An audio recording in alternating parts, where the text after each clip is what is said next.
এবং যে পাঠ্যপুস্তকগুলি আছে যেখানে ধর্মবিরোধী কর্মকাণ্ড আছে এগুলি সকল বাদ দিতে হবে। আমরা সবাই যদি ঐক্যবদ্ধভাবে কাজ করে জাতীয় ঐক্য গড়ে তুলতে হবে। আমরা প্রত্যেকটা রাজনৈতিক দলকে অনুরোধ করব, নিজের দলের স্বার্থ ভুলে যান, ক্ষমতায় আসার কথা ভুলে যান, প্রধানমন্ত্রী হওয়ার কথা ভুলে যান, মন্ত্রী হওয়ার কথা ভুলে যান, দেশের গরিব মানুষদের কথা বলেন। প্রধান উপদেষ্টার সাথে আমাদের বৈঠক হয়েছে, ওনার সাথে ছিল আরো কয়েকজন উপদেষ্টা। এলডিবির পক্ষ থেকে সর্বমোট আমরা 83টি সুপারিশ করেছি। এই 83টি সুপারিশের মধ্যে এগুলি দলীয় কোনো উপকারের জন্য না, রাজনৈতিক কোনো ফায়দা নেওয়ার জন্য না, আমাদের ব্যক্তিগত কোনো সুবিধার জন্য না। এই দেশে যে স্বৈরাচারী সরকার অতীতে ছিল, ফেসিবাদী কায়দায় সরকার পরিচালিত হয়েছে, জনগণের মানবাধিকার ছিল না, স্বাধীনতা ছিল না, আপনারা ন্যায় বিচার পান নাই, আপনারা সুন্দরভাবে একটা নিঃশ্বাস ছাড়তে পারেন নাই, অসহনীয় একটা অবস্থায় আপনারা বসবাস করেছেন গত 15 বছর যাবৎ। তত্ত্বাবধায়ক সরকারের প্রধানকে আমরা বলেছি এই 83টি যে প্রস্তাব সুপারিশ আমরা দিয়েছি এগুলি যেগুলি উনি মনে করবেন অন্তর্বর্তীকালীন সরকারের জন্য যেগুলি সংস্কারের জন্য প্রয়োজন বা নিয়মিত রুটিন কাজের জন্য প্রয়োজন এগুলি গ্রহণ করবেন, বাকিগুলি গ্রহণ করার প্রয়োজন নাই। আমাদের মূল লক্ষ্য হলো একটা পরিচ্ছন্ন বাংলাদেশ, দুর্নীতি মুক্ত বাংলাদেশ, চাঁদাবাজ মুক্ত বাংলাদেশ। এখনো পর্যন্ত আমরা বাংলাদেশকে চাঁদাবাজ মুক্ত করতে পারি নাই। স্বৈরাচার মুক্ত হয়েছে কিন্তু চাঁদাবাজ মুক্ত এখনো হয় নাই। এখনো কোর্ট কাছারিতে ন্যায় বিচার হচ্ছে না। সাধারণ মানুষ যতদিন পর্যন্ত ন্যায় বিচার পাবে না ততদিন পর্যন্ত এই স্বাধীনতার কোনো মূল্য নাই। প্রত্যেকটা মানুষ বুঝতে হবে আমি একজন স্বাধীন দেশের নাগরিক। সেই বিবেচনায় রেখে আমরা 83টা প্রস্তাব দিয়েছি। এই প্রস্তাবগুলির মধ্যে অনেকগুলি আপনাদের সাথে আমরা শেয়ার করেছি বিভিন্ন সময়। 8ই আগস্ট একটা প্রেস কনফারেন্সের মাধ্যমে আমি 30টা প্রস্তাব দিয়েছিলাম সরকার, এই অন্তর্বর্তীকালীন সরকারকে, এবং 17ই আগস্ট 38টি প্রস্তাব দিয়েছিলাম। আজকে প্রস্তাব দিয়েছি 15টি নতুনভাবে, সর্বমোট 83টি প্রস্তাব। এই 83টি প্রস্তাব ওনারা যদি ভালোভাবে গ্রহণ করেন তাহলে একটা পরিচ্ছন্ন সরকার বাংলাদেশের সামনে আপনারা পাবেন। এখানে সাধারণ মানুষের দুঃখ দুর্দশা আর থাকবে না, দুর্নীতিমুক্ত বাংলাদেশ হবে।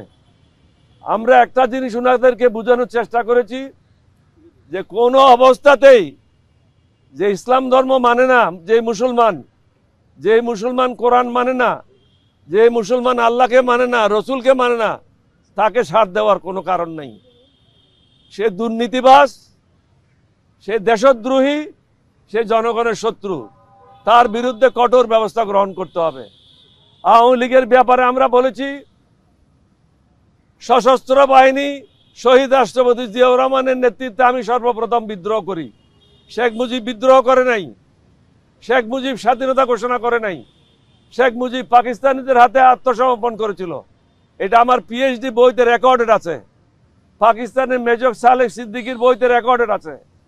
সুতরাং জামাতকে যদি ছোট ছোট তুচ্ছ কারণের জন্য তাদের নিবন্ধন বাতিল করা যায়, আমাদের হাজার ছেলে মেয়েদেরকে হত্যা করার জন্য 15 বছর আরো কয়েক হাজার গুম করার জন্য তাদেরটা কেন বাতিল হবে না? এটা বাতিল করা অত্যন্ত প্রয়োজন, কারণ না হলে আগামীতেও স্বৈরাচারের জন্ম বাংলাদেশে হবে। আমরা কিন্তু এই স্বৈরাচার সরকারকে আপনাদের মাধ্যমে বারবার বলেছি পলানোর সুযোগ পাবেন না। আমার প্রেস কনফারেন্স যারা অ্যাটেন্ড করেছেন আমি সবাইকে বলেছি 2024 সাল হলো গজবের বছর এবং অনেক নতুন নতুন ঘটনা ঘটবে, তাই ঘটেছে, আরো ঘটতে পারে। আমি সাবধান করে দিয়েছি। তত্ত্বাবধায়ক সরকার, অন্তর্বর্তীকালীন সরকারের প্রধানকেও বলেছি আপনি এখনো বিপদ মুক্ত নন। এখনো যারা ষড়যন্ত্রকারী তারা ষড়যন্ত্র করে যাচ্ছে। যারা হাসিনার পদলেখী ছিল তার লোটা উঠাইতো, তারা এখনো চাকরিচ্যুত হয় নাই, তাদের বিরুদ্ধে দুর্নীতির অভিযোগ নিয়ে কোনো তদন্ত শুরু হয় নাই।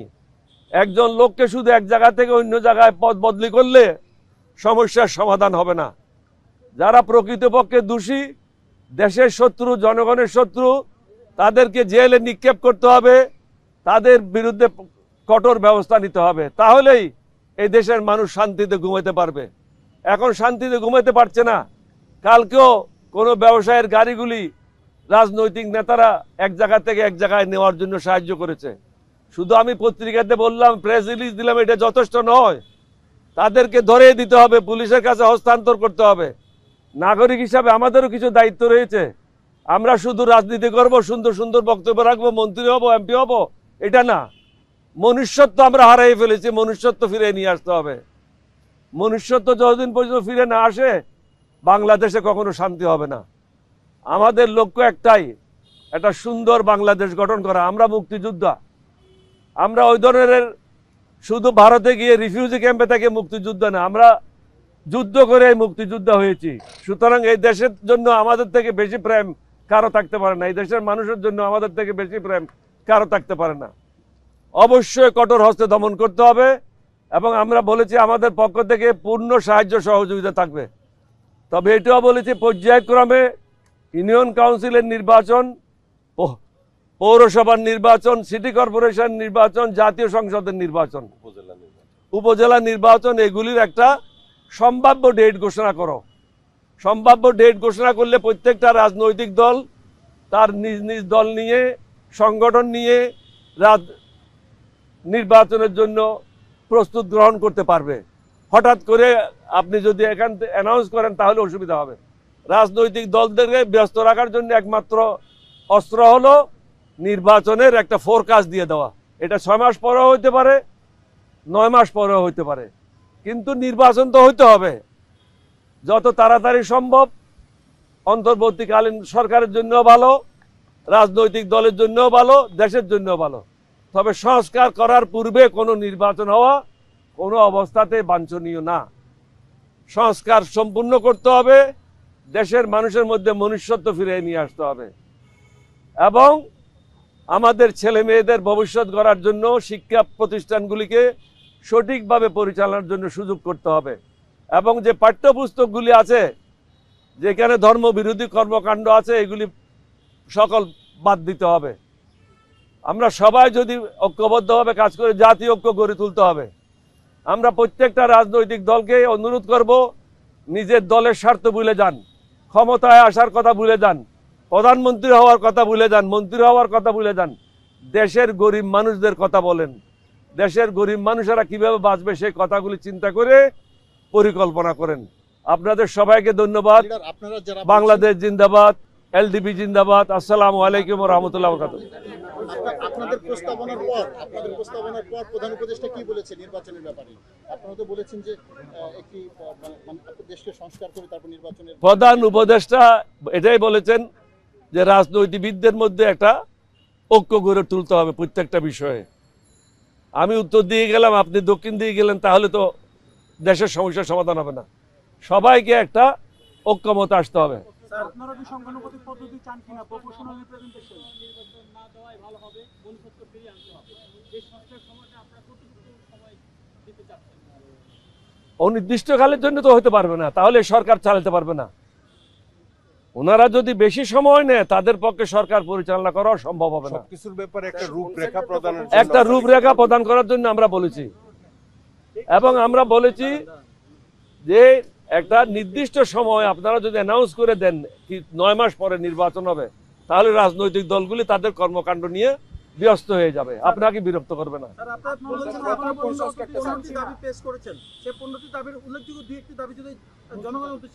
এই তো বললাম যে নির্বাচনের কথাগুলি বললাম। ধন্যবাদ, থ্যাংক ইউ।